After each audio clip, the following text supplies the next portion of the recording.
Það svona, já, eflaust farin aðeins að mynda spenningur. Já, algjörlega. Við erum alltaf mjög spenntar fyrir þessu. Þetta svona, já, þetta kannski hefur fjarlægt markmið að komast í svona langt í Evrópukeppni. Já, einhvern veginn bara þegar við spilum móti Malaga fyrir löngu, þá var maður svona, já, ok, ef við vinnum þær þá ættum við að geta unnið alla, en svo erum við bara komið núna í úrslitin og þetta er bara óraunverulegt að við segjum hérna. Já, og þetta er búið að vera mikið ævintýri.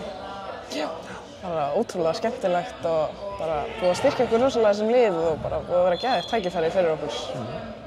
Og svona, þið farið náttúrulega bara í þennan fyrir leik til þess að vinna, þið farið alveg óhrættar í það bara. Þetta fer maður inn í hvern einasta leik til að reyna að vinna, en ég er allavega mjög spennt að sjá hvernig við spilum á móti þeim. Ég held að okkar sóknarleikum muni henta vel á móti varnarleikum þeirra og ég hef engar áhyggjur á því að við mætum bara almennilega gíraðar í þennan leik að við getum gert góða hluti.